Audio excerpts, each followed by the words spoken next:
friends. It's very kind and generous of you, your institution, to have invited me and given me this wonderful opportunity to interact with you all, share my small story with you, whatever little I have learned in my life. Now, I'll start my story from somewhere. I was, a small child, and maybe I was younger in the age group, the group of friends we were, or maybe I was actually weaker. I was not able to run very fast. I was not able to catch a ball. I was not able to hit a ball. I was not able to make a kite to take off. I could not fly a kite. I could not rotate a top. And children used to fight with each other. We don't want Navin in our team.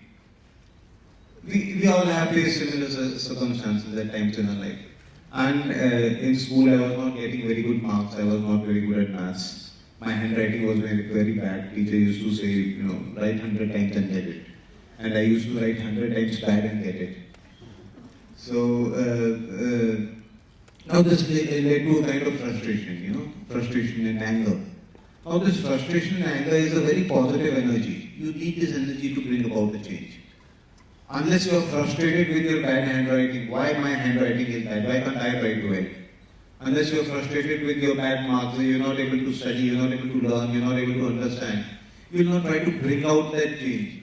So it's important to get frustrated so that you try to bring out that change. You work in that direction to bring out that change. Now, everybody was telling me my handwriting is bad, but nobody was telling me what a good handwriting is. What are the characteristics of a good handwriting? I go to a law of schools, I meet law students, and I ask them, tell me 5 characteristics of a good handwriting. What is the kind of handwriting you would call a good handwriting? What do I have to keep in mind while writing for it to be a good handwriting? And usually the only answer I get is, write neat and tidy. What does that mean? What does writing neat and tidy mean? I am writing neat and tidy, I am not dirtying the paper or something. What does it mean? It does not mean anything. What are the points to be kept in mind? So today I will not be giving you a lot of answers, I will be giving you a lot of questions. One of them is, try to find out 5 characteristics of a good handwriting. So I started working from there. And how to become strong, working hard. And maybe physically I was not built to be an athlete, so I had to work harder to run faster or to be stronger. And 7-8 years down the line, when I was in 9th standard, 10th standard, I was playing a lot of sports, hockey, football, athletics, boxing, swimming, and at different levels, zonal level, state level, national level. And I used to run for 5 kilometers every day, exercise for an hour or 2 hours. And then I started having breathing problem, bronchitis. I did not know what it was. I was not able to breathe. I was not able to run. It was very difficult. So I went to the doctor. And the doctor, after carrying out many tests, he said, he made me sit next to him. And he took quite an amount of time trying to convince me. He said, son, take it, you have to give up sports. Because a person with your kind of medical problem, breathing problem, cannot play sports. Or if he tries to play, he will not do very well in it. So, from next day, I increased my running distance by double and I increased my exercising time by double. So, in our lives, it will often happen that other people will try to decide what you will be able to achieve in your life or what you will be able to do in your life. Your friends will say, I think you will be able to do this much. Your parents will also try to decide, no, do this you will be able to do. Or your teachers will try to decide. But finally, it is you who has to decide what you will be able to achieve in your life. And it's your decision. It should be your decision what you want to achieve in your life. And it reminds me of a very a small story which I heard Arnold Schwarzenegger say. A small town boy from Austria, and he said, I used to tell my friends that one day I'll be the strongest man in the world, and they used to laugh at me. Then I used to tell them that I'll be a very take a Hollywood popular star, in Hollywood, and they used to laugh even more. And then I used to tell them that one day I'll be the President of the United States of America. And they used to die laughing. So, and he achieved all those targets, approving the governor of California. He could not become the president because there was a law which said that only a person born in America can be the president. So he achieved whatever he aimed for when other or his friends were laughing at him. So whatever you decide in your life, you can achieve it. It's for you to decide what you want to achieve in your life. So I continued working hard. And if you have to work hard, it is even better. Hard work never goes waste. Your parents, your teachers might be telling you. You should ask the question why. Why hard work never fails? Why hard work never goes waste? Why do you say that? If I tried to come first in my class, or if I tried to stand first in a particular competition and failed, I came second, my hard work went waste. So how come you say it does not never go waste? So it is because a person who is used to doing hard work will always do hard work. He will always work hard for everything that he aims. And a person, a child, a student who prefers to be lazy will be lazy in his every attempt, whatever goal he aims for. So if you are working hard, you fail at one goal, at achieving one target, you will again work hard for the next goal also. You are used to working hard. Hard work is not a pain for you, it's not a difficulty for you, it's not a trouble for you. You love hard work. So it's good to get into a habit of working hard. And now I had to work harder. And another thing, as a child I used to read a lot of stories in Reader's Digest, magazines, at different places, of people who had faced a lot of hardships and succeeded in their lives. As the people say, I would not have been able to do that. People listen to my story and they say, I won't be able to do that. I don't think I can do that. Never say that. Because you will not have to face the same difficulties as me. You will not have to face the same difficulties as that person. You will have to face some difficulties in your life. And if you keep telling yourself that you cannot do certain things, you are making yourself weak. So never say that. Similarly, there are the negative phrases, people say, easier said than done. That means you will not do it. Never use that phrase, easier said than done. Sometimes people say, what you are saying is right, but very difficult. Again, that means you will not do it. How does it matter whether it's difficult or it's not difficult? What matters is whether it needs to be done or not. If it needs to be done, it will be done. Whether it's difficult, whether it's impossible, does not matter. So difficulty is not the criteria. And then people say, sometimes people express surprise. Have you heard the story of such and such person? He had to face so many difficulties in his life and he still succeeded. I say, I'm not surprised. I would be surprised if that person did not have to face difficulties and then he succeeded. Then I would be surprised. Because success always comes after facing difficulties. There cannot be a person who succeeded without facing difficulties and challenges in his life. So, it's not that you become a positive person overnight. You work towards being a positive person. You work towards being a good person. You work towards being a strong person. And now at the age of 18, I joined the National Defence Academy. Do we have that presentation here? Yeah. So I joined the National Defence Academy at the age of 18. And my seniors, just to pull my leg, they asked me on the very first day, which corps of army would you want to join? I said I would want to become a commando, special forces, which is the toughest, considered the toughest. And they all laughed. They said 4 days of tough training and you will change your mind once you see the training. 4 years of tough training and I never changed my mind. Every time I was asked a question, the same question and my answer always used to be the same. So it's your challenges come during your difficult and challenging times. That time if you can stay focused, if you can continue on your target, then you will achieve it. And I always say, if you're thoroughly exhausted, if you're completely tired, if you think you cannot go on anymore, if everybody is trying to oppose you, if everything is going against you, understand that the time to perform has come. that's the time to perform. Because in comfortable time, anybody can perform. So, that thing continued. Now, during our army training, we had learned an important lesson that if you think your enemy will attack you, he can possibly attack you from 3 different directions. There are 3 different routes from where he can come. Then he'll come from the 4th one, because that is his job requirement. That's his job profile. He has to come from where you are not expecting him. Similarly, in life, your challenges, your difficulties, your problems will not come from where you are expecting them. They'll come from somewhere else. You have to face them where you face them. They'll not come out of your choice. So I was training to be a commando. I had completed my training. I had done well also. And I was thinking that I would have to fight a different kind of battle. But I met with this injury. And so it was a different battle for me. And that's what I had to face.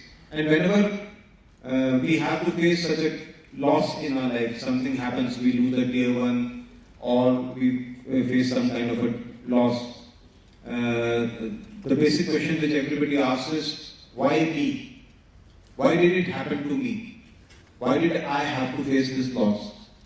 And different people have tried to answer this question in different ways. Well, to me, I find this question stupid. Why not me? Why would it not be me? Why would it always be my neighbor who has to face the difficulties and not me? If something has to come, it can come to me also. I am not the chosen one. I have also come in this world. I also have to face difficulties. So difficulties and challenges and losses can come to me also. And now the point is what needs to be done in that situation. And again, something I had learned was that if you are calm, if you are focused, then you can face any situation in your life. And I was lying in that hospital bed, and the doctors said that it was a very small hospital. We did not even have specialized doctors there, and my condition was serious. So the doctors were saying if 3 days he is stable, he recovers, he may live. Now the thing is, it never matters to me what other people are saying.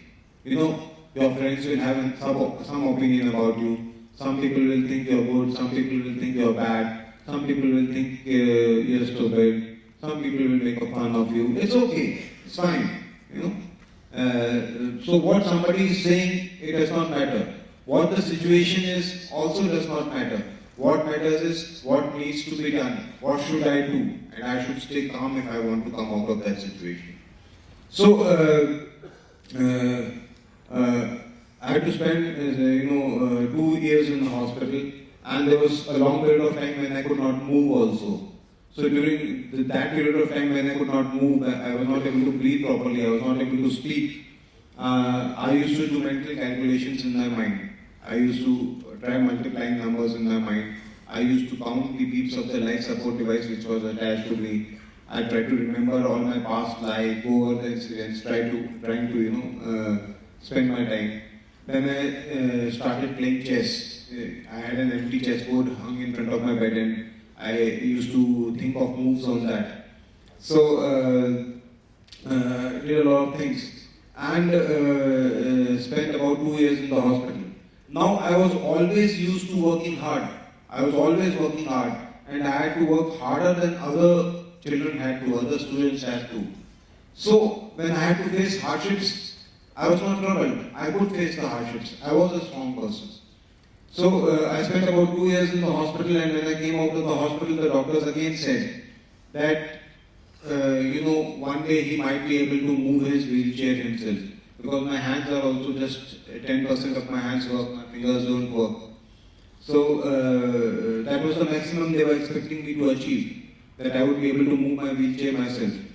That was 20 years ago.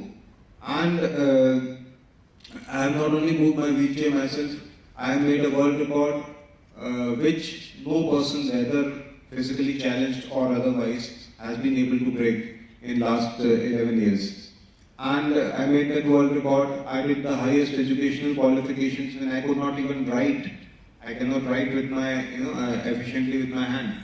And I did a master's degree in computers, so I had to memorize everything. I had to memorize the lessons. I had to carry out all the calculations in my mind and then dictate the answers. Then I did a lectureship in computer applications. Then I took part in adventure sports. I have flown microlight aircrafts, I have flown powered hang gliders. I write in 3 languages. 2 of my books in English and Hindi are considered bestsellers in their category. I have been running an organization working with underprivileged children for last 11 years. And I have done everything that I wanted to do in my life. There is nothing that was left. I have been able to achieve everything that I wanted to in my life. And we'll just go over this presentation and I'll share my story more with you. Next.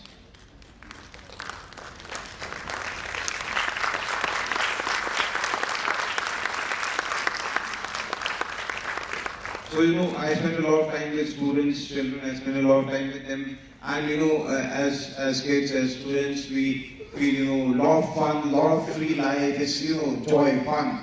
Always think of that. But if you have all the free time with you, you will not enjoy it. You need to lead a very disciplined life, and then you get a little bit of freedom, little bit of time to enjoy, then you enjoy it more. So it's important discipline is very important in life, to lead a disciplined life. Next. Okay, six-pack abs have come into the Bollywood much later.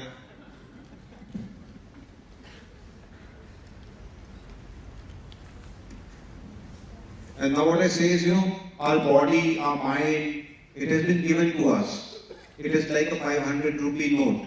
If I give you a 500 rupee note and if you keep it in your table and you don't use it at all, it is just a piece of paper. It is no use. Similarly, our body and our mind has been given to us. If we keep it fit, if we make our minds more efficient, if we make our body more fit, if we make good use of it, then it is worth. So, a body has been given to us, a mind has been given to us, good. But what use we make out of that is important. Next. Now, this was the condition in which I had to stay for 4 months. I got injured about 25 years back, so medical facilities, other things were not very good at that time. Next. Now, I have always enjoyed my life before also, I have enjoyed my life after also, and it works for me to believe that I have enjoyed more afterwards. It's very important that we should be enjoying our life. If we are not enjoying our life, we will not be able to achieve anything. Sometimes people say, do you climb Mount Everest for achieving fame? If you climb Mount Everest for achieving fame, then everybody will climb Mount Everest. Because everybody likes fame. Who does not like fame? You cannot climb Mount Everest for achieving fame. You can do it only if you enjoy doing that. So it's very important to enjoy the work you're doing. Unless you enjoy studying, unless you enjoy learning, you will not be able to achieve anything. Next.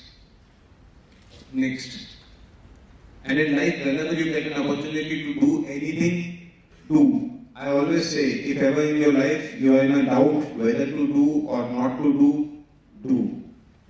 Next. There's the powered hang gliders that I've flown. Next. Sometimes people are surprised, you've done flying as well. And flying is easier than driving, you don't have traffic up there. Next. This was one of the mountain streams I had to drive through on my way to those mountain passes. Next. And first time when I went there, it was in an 18-year-old car, and my only companion was my student who was in 10th standard at that time. Next. And those were not the times when you could get information on Google or something. There was no support available, there was no information available. When you were traveling, whatever you came across on the road, you had to deal with it right there. Those are a couple of photographs from my expedition. Next.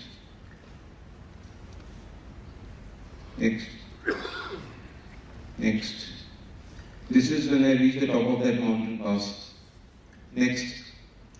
Some awards which I got after that. Next. Next. Next.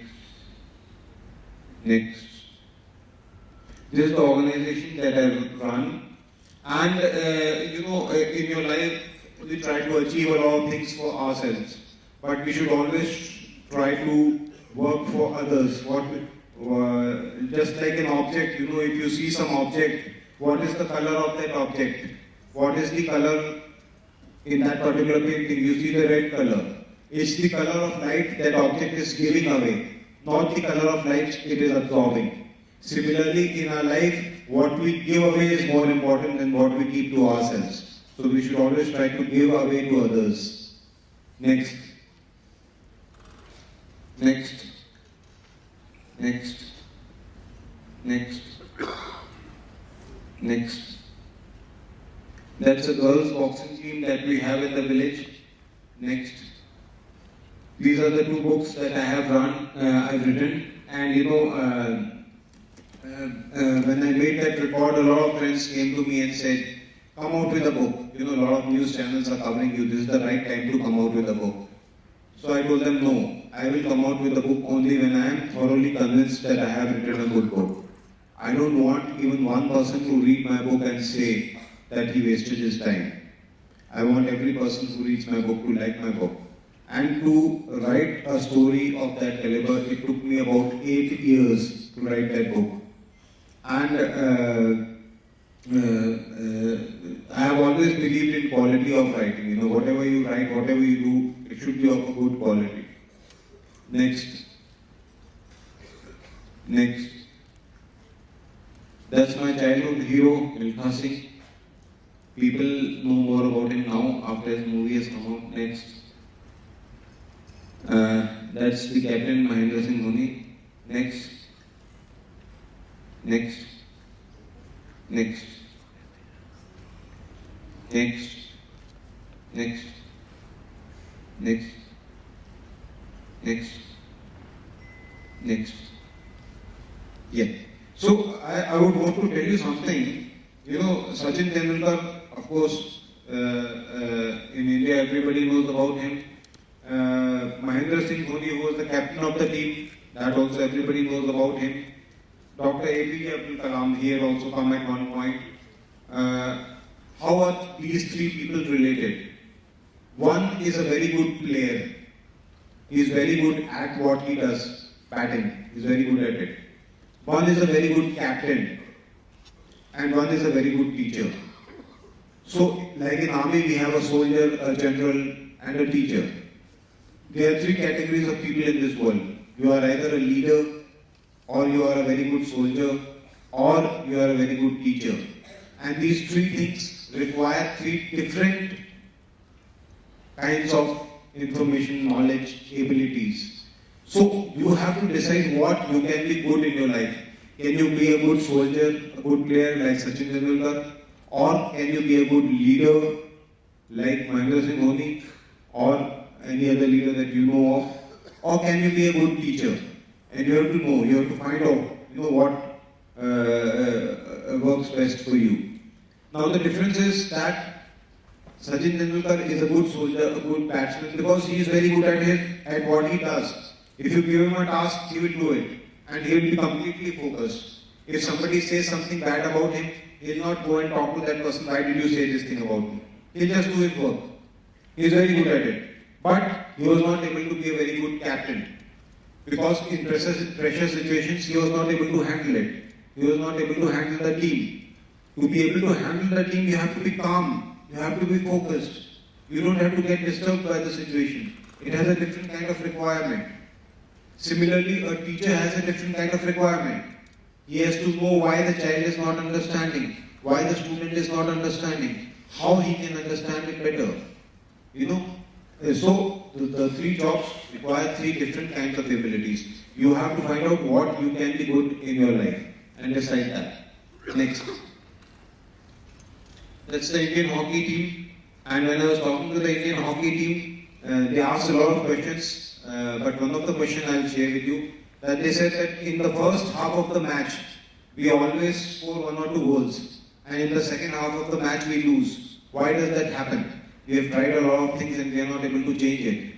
So I said, see, what happens is when you have scored 1 or 2 goals, you have 1 or 2 goals in your pocket. Okay? And then you become afraid of losing those goals. So you start playing defensively. You say, let's play defensively now, we'll win. So you become afraid. You are afraid. Fear comes inside you. And what happens to the other team? It has got 1 or 2 goals scored against it. So it says, what's the worst that can happen? We lose, whereas it is losing. Let's open out and play. They lose the fear of failing. So, fear of failure is the main reason of failure. So if fear comes inside you, you will lose. It's important not to be afraid to lose if you want to win. Next. And I always say, I don't believe in nail-biting thrillers. Sometimes the Indian team wins by 1 run and they come and everybody is celebrating. If I was the coach of that team, I would have punished them. You won just by 1 run. What if you would have lost? I don't like winning by 1 run. I want to win by 100 runs. I want to win by 50 runs. I want to win by 200 runs. So in life, you should always try to achieve your target by a vast margin, not by a narrow margin. So this was the Sandeep Singh, the track licker who holds the world record for the maximum number of goals scored in hockey. So in that particular tournament, he kept a target of 12 goals, that he will score 12 goals in that tournament, which is a very big goal, very big target for a player, for a single player to achieve. So he had a target of 12 goals, and in that very tournament he ended up scoring 16 goals. So you can, whatever you aim for, you can achieve it. The biggest possible targets can also be achieved. Next. This is the frozen Pamongso lake. Half of the lake was frozen. That was during winters when I made it there. The temperature was minus 30 and minus 40 degrees. Next. That's the frozen confluence of Indus River and Zanskar River. Next. Now this is a rock which is at a place which is very inaccessible. The last stretch of about 2 kilometers is on a foot track through the hills, and then finally this rock on which even a normal person will find it difficult to reach. But since I wanted to go there, I made it there. Whatever target you want to achieve in your life, you can achieve. You have to work on it, start working on it. Right?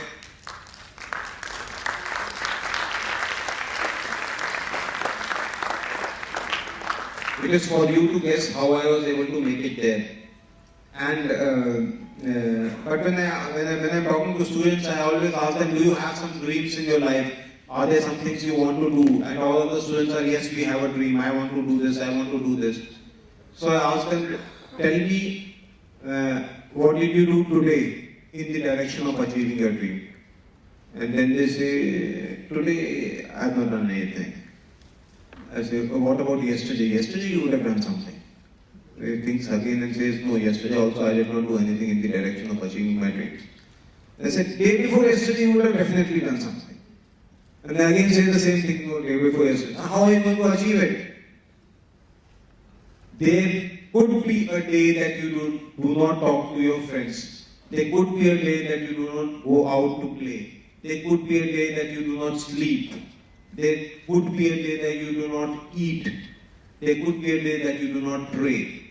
But there should not be a single day that you don't work in the direction of achieving your dreams. You should work every day in the direction of achieving your dreams.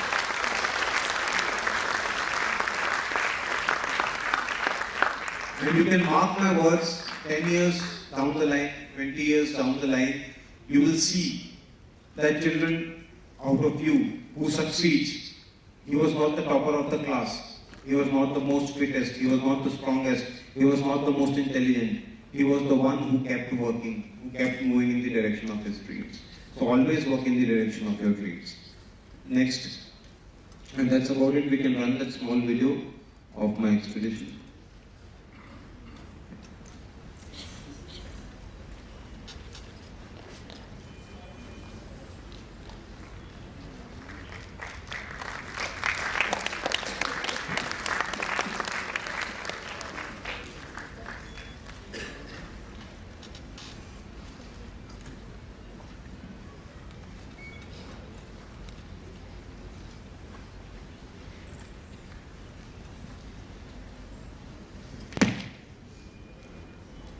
We need some time? Okay, in the meantime, I'll share something more with you. Got it? Decided to drive all the way up from Delhi to Ladakh, and Robert Rubino accompanied him on that ride. He has more details. It's 3 in the morning right now, and we are going to embark on a very unique trip. A trip from Delhi to Marsimichla, the highest motorable pass in the world. And Navin's going to take us there, so let's get going.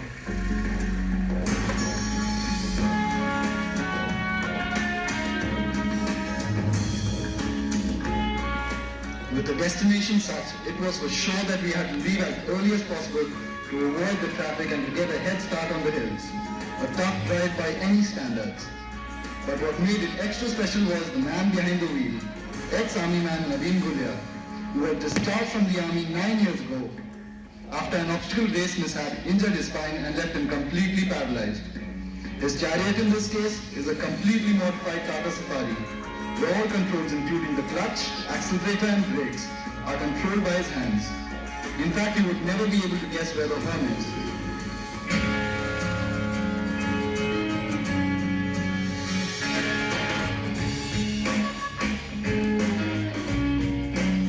The morning light had brought about a fresh spurt of energy and the hills were there to conquer. The refueling was only necessary for the car as Navin was as charged up when we started. We reached Manali around 5 p.m. and the daunting Rohtang Pass was up next. Situation में देखते हैं काफी लोग कहते हैं कि इसको तो मैं कर ही नहीं सकता था, ये तो मैं कर ही नहीं पाता। मैं वो चीज़ कभी नहीं कहता किसी भी चीज़ के लिए। या तो मैं किसी चीज़ को जिस चीज़ को मैं करना चाहता हूँ उसको मैं डेफिनेटली कर लेता हूँ। तो मैं पहले से ही पॉजिटिव था और इंजरी लगने के बाद भी मेरे माइंड में कभी डाउट नहीं था कि मैं इस इंजरी से बाहर नहीं आ पाऊंगा। और जब मैंने मतलब पहले रिकवर किया, पहले तो मेरे लिए एक व्हीलचेयर में बैठ के व्हीलचेयर चलाना ही एक चैलेंज था। तो वहाँ से शुरू किया। तब मैंने ये नहीं सोचा था कि मैं गाड़ी चला के यहाँ तक पहुँचूंगा एक दिन।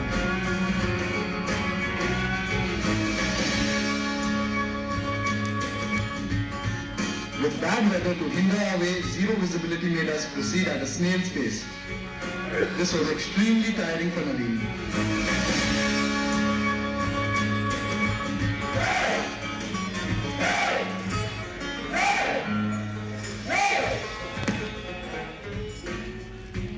It's 3 a.m. now, and after 24 hours of non-stop driving, Navin has taken his first pit stop.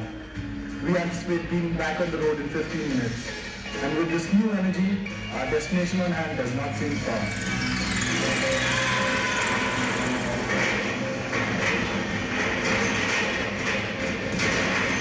The next morning brought a new light of hope, as it was now evident that Mission Marsimichla was there to be accomplished.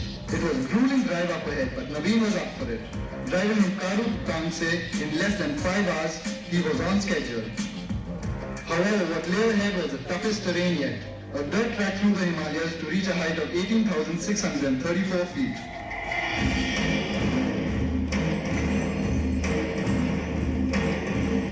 For Navin came after 3 hours of this dirt track driving, but it was worth every single moment spent getting there. It was mission impossible, and the person who travels it will know that it was mission impossible. We will have to do it in the and this is the moment of the legend.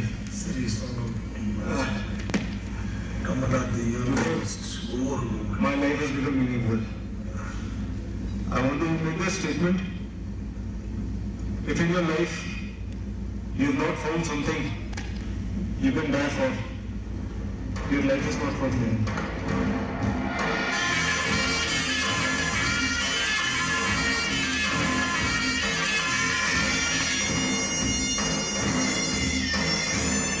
After driving for more than 58 hours of rocky terrain in different kinds of weather, we have finally reached. This pass is 18,634 feet high, 334 feet higher than Mount Everest base camp. And that's the kind of intensity Navin Gulia has gone through. We wish him all the best for his future endeavors.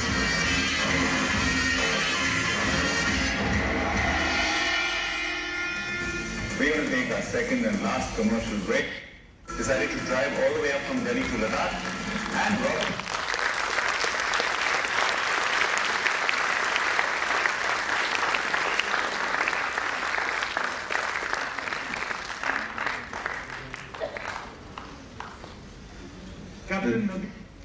quote was by Martin Luther King.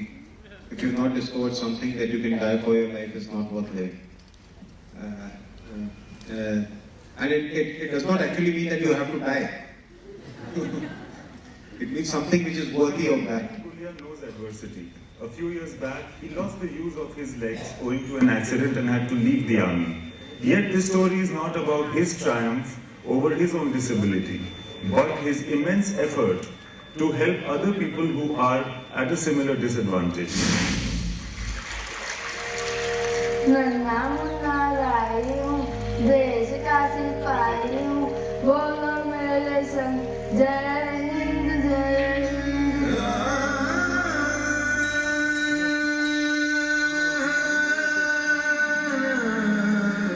अगर मैं कभी चल सकूँगा तो यह बहुत ही अच्छा होगा।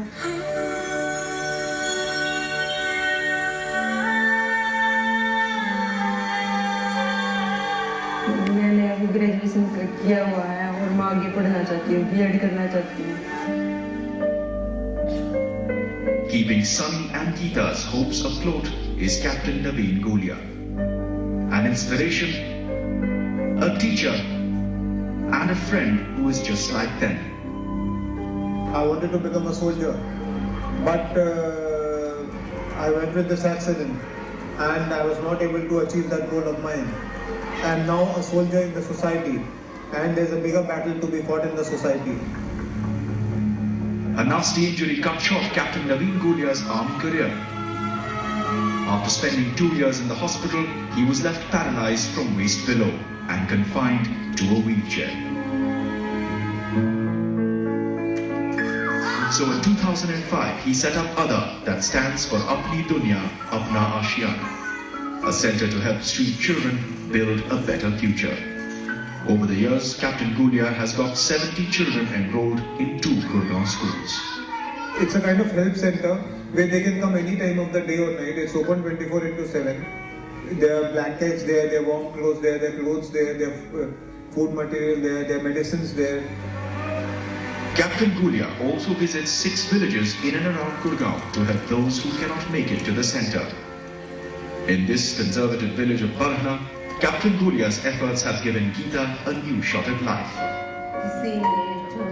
Captain Gulia got Geeta enrolled in class 12 and now sponsors her college education. Today, she wants to become a teacher. नहीं सर, हमारे गांव में आते हैं और हमें पढ़ाते हैं और जो हमारी प्रॉब्लम होती है उन्हें सुनते हैं और उन्हें सोल्व करते हैं। Through the ADA Foundation, Captain Gulia invites sponsorships for the children's education, medical needs and living expenses. There are 32 fully sponsored kids, so all expenses are sponsored with food, clothes, education. Amongst that, 11 are differently abled kids. 13-year-old Sunny was born without an arm and a leg. He's a brilliant student. But his parents, daily wage laborers, cannot afford his medical treatment or education. Today, Sunny is fully sponsored. उन्होंने मेरे को artificial limbs दे दिए हैं और अब मैं अपनी physiotherapy अपने आप कर रहा हूँ ताकि मेरा पैर सीधा हो जाए और मैं ठीक से चल सकूँ। Captain Gulia may not have realized his dream of becoming a commando in the army, but today he's getting close to achieving another milestone, a permanent shelter for street children.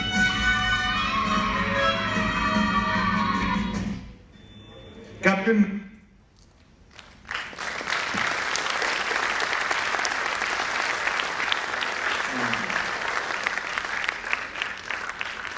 just to conclude, maybe I'll share 1 or 2 lessons. And one is, I am very keen learner. I want to learn. I'm always wanting to learn. I meet people, try to learn from them. Meet people of people who have different views than me. You know, it's important to meet people who think otherwise. You know, think differently from me, so that I can learn from them. Now, how do we learn in our lives? What is the process of learning in our lives? Do we learn by reading what we read? But maybe what we are reading could be wrong. Do we learn by listening to people? Not necessarily. What we are listening to might be wrong. So how we learn? We learn in life by questioning and reasoning. We have to question everything. If you want to learn, question the existing. Question all the time. Now, I'm always coming up with questions. If somebody says, you know, if my parents will tell me, my teachers will tell me, be a good boy, I'll say, why? Why do I have to be good? Why can't I be mean? Why can't I be selfish? What's wrong about being mean? Be respectful to others. Why should I be respectful to others? You know, I asked somebody, why does one need to be good? Why are you good? So he said, I am good out of fear of God. You know, because I am afraid God will punish me. So I am good. I said, then you are a very bad person. Because I don't know if God is there or not. I have not met him. I never shook hands with him. But I am a good person. You are good only out of fear. You know? That means if somebody tells you God is not there, you will start off. You know, you will break all the laws. You will be a bad person. So if you are good only out of fear of your teachers, if you are good only out of fear of your parents, out of the punishment that you will face at the end of it, that means you are not a good person. You should be good because you want to be a good person. So, what is right, what is wrong, what is good, what is bad, you should reason, you should question. So, this is again one more question that I am giving you, you know. We have a lot of subjects. You might be studying English, you might be studying other languages, you might be studying mathematics, you might be studying science, you will be having subjects, all of these, and you will be having a notebook for all of these. But do you have a subject called wisdom? Do you have a notebook in which you write about wisdom, what you learn in life, the important lessons in life? It's very important to remember those lessons, and whatever good, important you come across, you should note it down in that notebook. So you should make that notebook. Now, again, one of the assignments that I'm giving you is, why do you need to be a good person? Why do you want to be a good person? Why is it important or beneficial to be respectful to others? Why can't I be mean to others? Why do I have to? How do I gain? What is the benefit of being respectful to others? You try to find that answer so that you're convinced that it's good to be a good person. It's required to be a good person. So always question. Now, when I'm studying English language, I was a weak student. I was considered a weak student, a student who does not get high marks. So a teacher tells me, okay, these are the vowels, these are the consonants, you know, alphabets. So I said, why do you classify them separately? Why are vowels separate? Why are consonants? Why can't we just call all of them consonants? Why can't they all just be the same? Why do we need both of them to form a word? Why are both of them required to form a word? You know, so always those questions should be coming up in your mind. And that's again one of the questions you can think of. Why do you need both vowels and consonants to form a word? Why can't you form a word otherwise? You know. So whatever you come across, whatever you learn, whatever you listen to, you question it. We, the current generation, the generation before me, the world before us, somebody might be telling you the world was great in historical times. No, the world was not great in historical times. Many big battles were fought, many genocides happened, many holocausts happened, many other big tragedies happened. Women had no rights, the education condition was not very good, so the world was not very great in the past. We have tried to question what was in the past and tried to bring the world to a better place today. You know, we questioned what was happening earlier. We questioned the use of nuclear weapons. We questioned wars, why such big wars were fought. That's why those things stopped and, you know, reduced, and we brought the world to a better place. So if we have to take the world to a better place from where it is now, we have to question the existing, where we are going wrong at this point of time. What can be better in the coming times? Like we all talk about, I also used to talk about poverty. We will remove poverty from this world. But then one day I questioned, I thought, is it possible to remove poverty? Is it possible that everybody in the world will be rich? And if everybody in the world is rich, who will do the hard work? Who will do the hard work? Because poor people work hard. Rich people don't work hard. They can go and do physical work. So who will do the physical hard work? So is it possible, or is it only possible that we can, reduce it to a certain extent? Not fully. It is not possible. So we have to always question if we want to know how things can be better. Usually, what we are doing is how I am right and how my friend is wrong. We do that. I am right, you are wrong. Okay. We always try to see how we are right and how the other person is wrong. We should try to see how the other person is right and how I am wrong. If we want to learn where I am going wrong and where he is going right, always try to see that. Try to learn from other people. So it's very important to question to be able to learn. And whatever difficulties I faced in my life, losses that I faced in my life, have helped me succeed sooner and faster. I have been able to achieve whatever I wanted to do in my life. I used to play football. Football was my favorite sport. And but tell me, would you like to play football in an open ground, in an empty ground where there is nobody to oppose you? No. You want people to oppose you. You want a very good team to be opposing you so that you can play football and enjoy it. Similarly, in life, you need good challenges and tough challenges to be able to succeed in life, to be able to enjoy life. And I always try to win the match in the first half itself. Achieve that much of a margin that there's no possibility of failure. Sometimes when students are giving some exam, I ask them, will you pass or will you fail? So, how can I say that? How can I tell you? You want to become a doctor. Will you be able to become? Will you not be able to become? So the student says, how can I say? I don't know. I say, I don't understand. How is it possible that you don't know? If I want to become a doctor, I will become a doctor. There's nothing that can stop me. How can you not know whether you're going to pass or fail? How can you not know whether you're going to succeed or fail? If your preparation is good, if you work hard, you are going to succeed. So you should do everything with that kind of definiteness in life.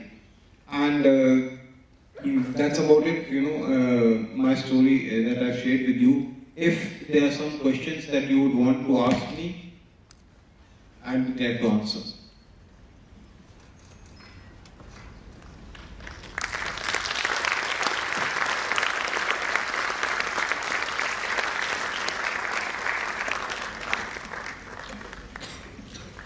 Thank you, sir, for that very wonderful and motivational speech.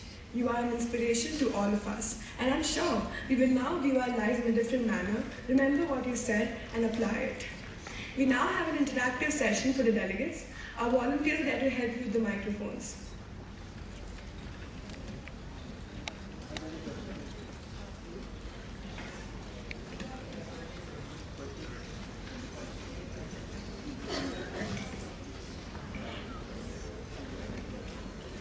Good morning, sir. My name is Meenanj, and the question I'd like to ask you is, sir, many European countries such as Denmark, Sweden and Finland have enacted social security laws and other such things which help to alleviate poverty and give everybody an equal chance. Do you believe that this could be used in larger countries like India to alleviate poverty and therefore fulfill principles set forward by various organizations? See, there is no perfect answer to that. There was recently a survey carried out, not by an Indian organization, but I think an organization in America, and the results were there in the news. And the results showed that Indians were the happiest people in the world. That was not a survey carried out by Indians. Okay, so it's not necessary to be rich to be happy. Yes, we need a lot of laws in our country. A lot of things can be better. Like there are no laws for the rights of a child. The rights of a child. There are no laws like that in our country. So there are lots of laws that needs to be brought out, and that's what we should be working on. But yes, that's what we should see what can be better. Everything that works for a different society may not work for us. What works for your friend may not work for you. Something else may work for you. So we have to see what works best for our society and try to make it better. That's it. Thank you. Next. Hello, sir. My name is Ani and I'm from All Saints College. And I would like to ask you that what inspired you while sitting in the hospital? You did not lose hope there, and you still had the feeling inside you that yes, I can still do something. So, what inspired you? Did someone tell you, or you thought it yourself? Thank you. A very nice question. The thing is, life inspires me. I find life very beautiful. I'm in love with life. I enjoy living. I love the winters. You know, sometimes people in winters are saying, it's very cold, it's very cold. You know, they're trying to find warmth somewhere, there, a fireplace or a heater or some warm dress or something. You see, in the winters, enjoy winters. There'll be so much more to enjoy. In the summers, try to enjoy summers. There'll be so much more to enjoy. You know, in summers, you're trying to enjoy the opposite thing. So we should be trying to enjoy what is there. You know, even if you, whether it be difficulties, challenges, anything that you face in your life, you should try to enjoy that. So I'm in love with life and I enjoy every minute of it. You know, whatever, every breath of it I enjoy. So you should be enjoying life and you should be in love with life and you should be enjoying doing whatever you are doing. And that should be your inspiration. If your inspiration should not be, you know, a gold medal or something. You should enjoy doing whatever you're doing, and that should be your aim in life. Good morning, sir. I'm a delegate from Millennium School. My name is Jessica. You have achieved many goals in your life. So you have started Ada. What is the next goal you want to achieve? Thank you. Yes, I've been able to do the things that I want to do, but I want to do more of them. I want to be able to help more children, and I want to write more. I write a lot of poetry. I want to write more of that, and maybe I'll recite 2 lines of my poem, which is Veer Usko Janiye. It's in Hindi. Some of the students will not be able to understand, but you will still get the feel of it. It's a motivational poem.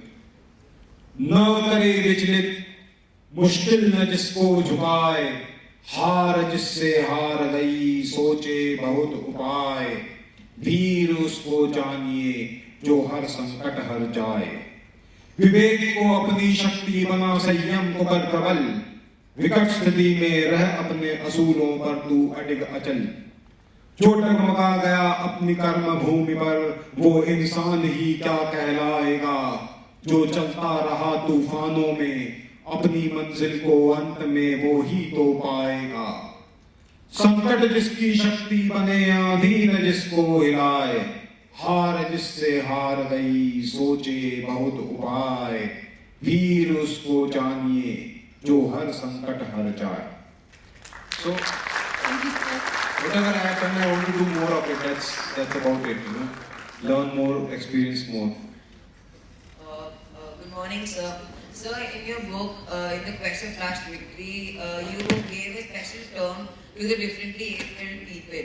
It was doubly abled. So, would you please like to tell us something about that? See, aren't we all differently abled? Some of us can sing very well. There were 2 students singing here very well. I won't be able to do that. So we all have different abilities as such. It's only some of us are visibly, more differently able. Otherwise, we all are actually differently able. So the disability parts of it does not matter. What matters is what you are able to do. Your ability matters. What you are able to do, that's more important. And it does not matter what term people use for you. I'm comfortable with any term, whatever term any person may want to use for depicting that thing. As far as I'm concerned, I'm just as normal as anybody else. That's it. Sir, my name is Gaurav and I'm a delegate from Millennium School, Dubai. My question is, sir, you showed us a very motivational video about you helping the poor street children of India. India is a democratic country and it has joined the United Nations, and that group has created global goals, then why isn't India working towards removing no poverty? See, we are, though I can not speak for India as a whole, I'm a very ordinary person. But what I can say is that India is a country of 125 crore people, a billion plus people. So that means a fifth of the world is living in India. And India has only 2% of the land area. So it's doing well to sustain that many people, that many different cultures out here, and we are working. But the thing is, as a country, as a society, we all are working towards making a better society, making a better India, making a better world. We are working towards that. But changes cannot happen overnight. They take a long period of time to happen. And we should only see what little we can contribute in that direction, and we should do that as far as we can do.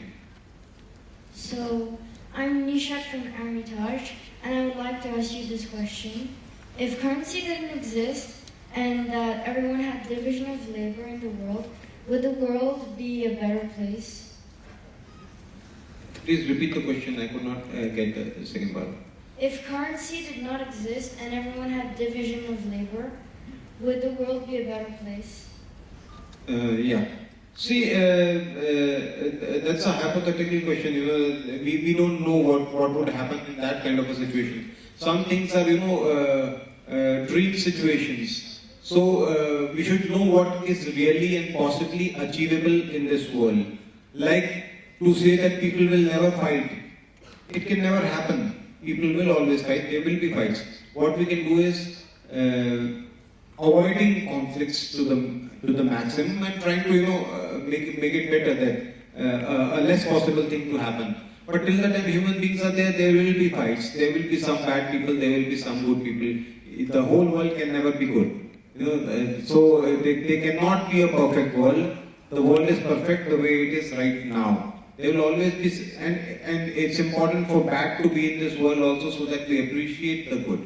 If there is no bad in this world, everybody was a good person, then nobody would appreciate being good. So this good and bad, the tragedies and the successes, all of these has to happen. And it is a perfect world as of now. We just see what best we can do to make it better. That's all we can see. Good morning, sir. Sir, my name is Vaibhav. As you mentioned, quote, if poverty will be removed, there would be no person working hard, as only poor person work hard. Why do you think that rich person cannot work hard?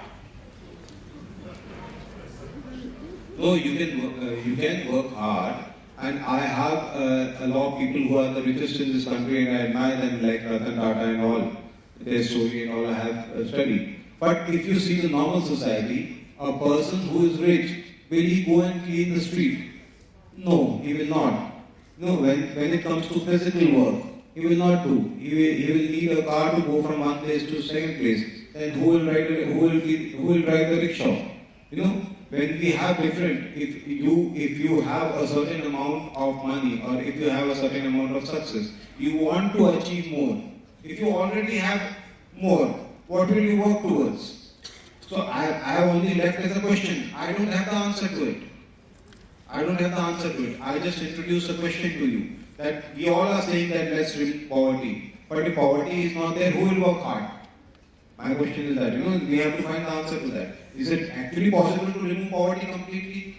If there have to be some countries which are very rich, there have to be some countries which are very poor. If some people are to be very rich, some people have to be poor. So how can we make it better? We have to see that. It cannot be that everybody will get an equal thing. In life you get success only according to the amount of efforts you put. So everybody cannot be equally successful in this world, that's sure. So we have to see how we can make it better. I was just introducing a question and trying to question what all being said. So you have to find an answer to it. Good morning, Captain. I'm Anushka here, and I just wanted to ask a simple question. There are many of us who, get depressed and then they are upset and then they lose all our hopes when you just see a little bit of failure even. So if you can suggest anything to just overcome that problem. Yes. I have a very standard question which I ask. I say, does it help? You know, when some friend comes to me and say, I am worried. So I say, does it help? If it helps, let's all sit together and worry together. Okay. Somebody says, I am sad. So I say, will being sad help? Will it help? If it is not helping, then why are we being sad? Let's see what we can do about it. So I always ask this question, and this question provides me with the answer what needs to be done. If you are worried, if you are tense, ask yourself, is it helping you? Is it somehow helping? If it is helping, let's do it.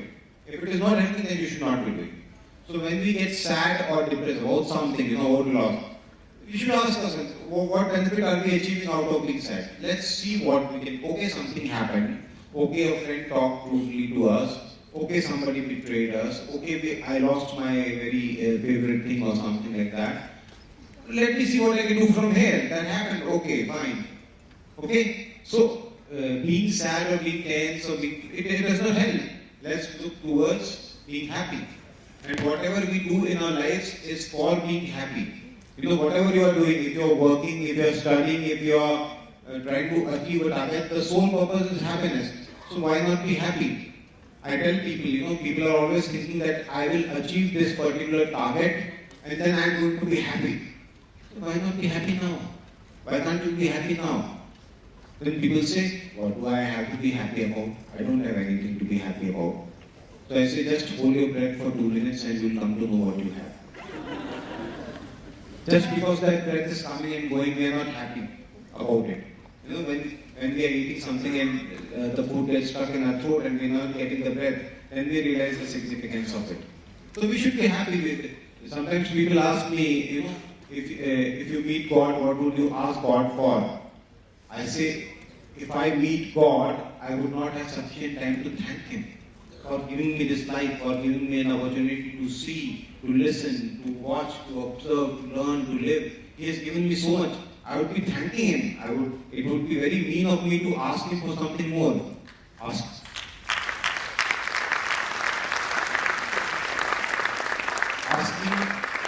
Asking God for something more is like somebody who gives you $1 million and you tell him, what about a free can of Coke as well? He's given you so much to be happy about. So we should be happy about what we have. Good morning, sir. Good morning, sir. My name is Avanya and I am from Chittagong Grammar School, Bangladesh. And my question is that whenever we want to be something, our parents stop us. Like, they don't allow us to do it many times. So what should we do? Very good question and very courageous question. I would have wanted, children to always ask me this question. Children and parents are always in conflict with each other. It's never, it will be denying the fact if we say that they are not in conflict with each other. They are always. It is that way. And a lot of time children, they don't ask me so openly in an event, but always they come on the side and ask me this question. Sir, I want to do this and my parents are not supporting me for it. So I say, if your parents are not supporting you, then there are more chances you will succeed. Because if you think that with your help of your parents or with the support of your parents you are going to achieve something in life, sorry, that's not going to happen. Whatever you have to achieve in your life, there are more chances you will be able to do it if you don't take the support of your parents for achieving that.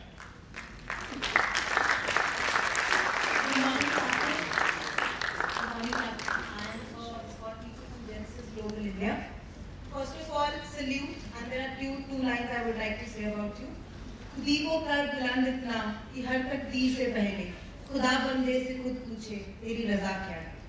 Now my question, what is that one guiding force that's making you run and achieve your goals? See, I said it's my love for life, my love for knowledge. There was a period of time when I used to look for answers. Then I got the answers. Then I started looking for questions. Now I look for questions. That's why I question everything, because I want more questions to come in my life. My passion is learning. I want to learn more and more in my life. And people say, how come you are such a positive person? So I say, this is my business. This is my job.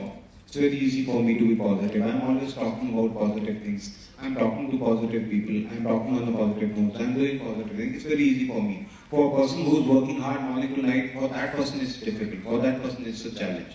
And how to be a positive person, how to be a happy person.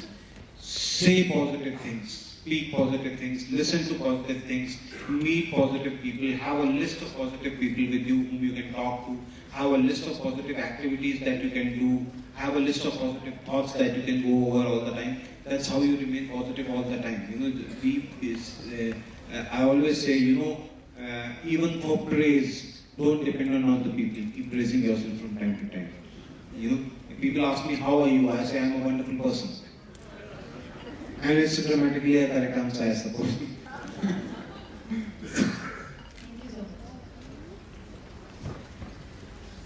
Hi, sir. My question to you is, how are you feeling when you completed the drive of 55 hours?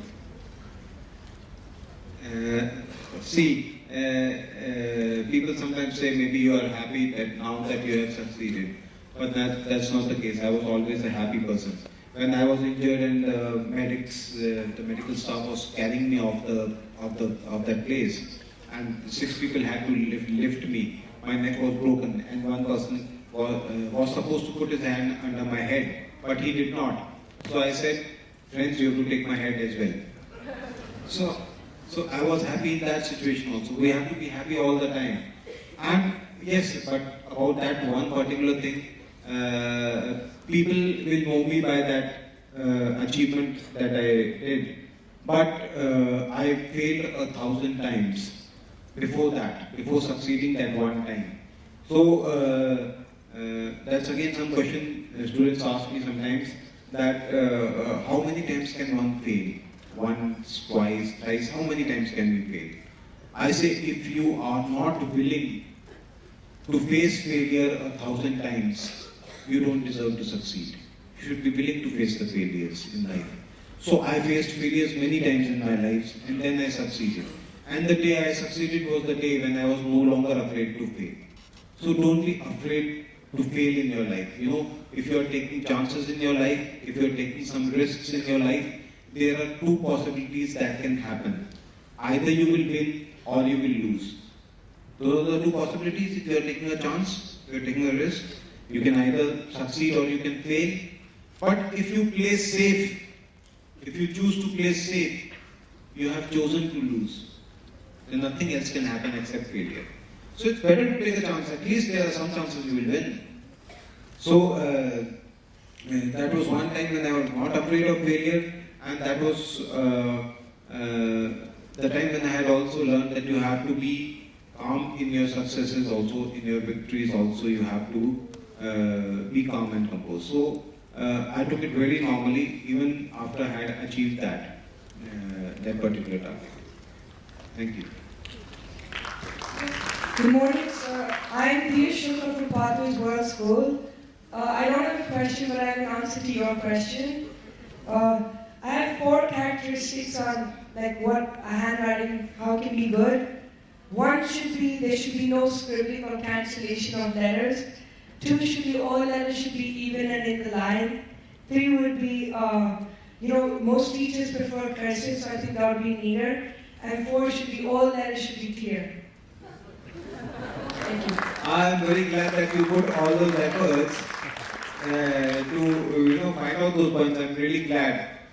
Because that's what is needed, working on them. And you were right about some of the points, especially the one you said with all letters should be even.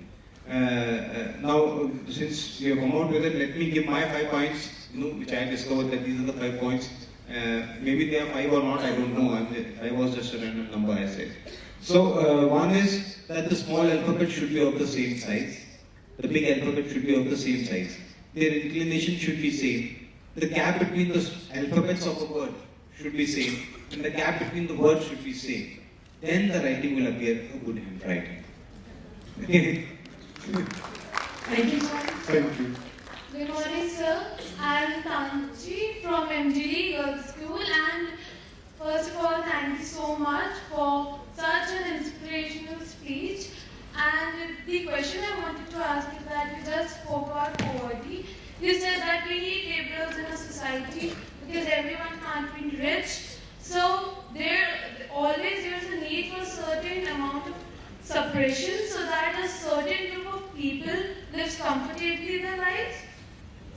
No, see, separation is not, it's not a right word, not a right thing to do for anybody. So, I'm not talking about separation. But in your class, who gets the first prize, who gets the second prize, who gets the third prize? People who work harder, who have achieved some, not everybody will not get the prize, everybody will not get the reward. The same thing about life. So you can't give money, a person is poor, if he wants to become rich, he should work towards becoming rich. It was like Bill Gates said, that if you are born poor, it is not your fault. But if you die poor, it is completely your fault. Because you did not work towards becoming better. So that competition, I think, will always be there. What we have to see is that society should be a just society. If somebody wants to work hard, he should be able to work hard and achieve. He should have the right to achieve. It should not be a dictator sitting at the top, whose son will be the next dictator. A normal person cannot even think of becoming the Prime Minister. So it should be a justified society. It should be just. The person who works hard should get the reward for it. It was like recently in the meeting between Barack Obama and Prime Minister Modi, they said that these are the two countries in the world where a person whose father was a chef can also become the president, and a boy who used to sell tea can also become the Prime Minister. So it should be a just society. That is important. Thank you, sir, for a wonderful session. On Daly College, we'd like to present sir with a memento. Okay. And you all can contact me. I'm a very available person on email. My name is navingulia@gmail.com. Having a unique name makes your email ID also very simple. So you can send me your questions by email anytime.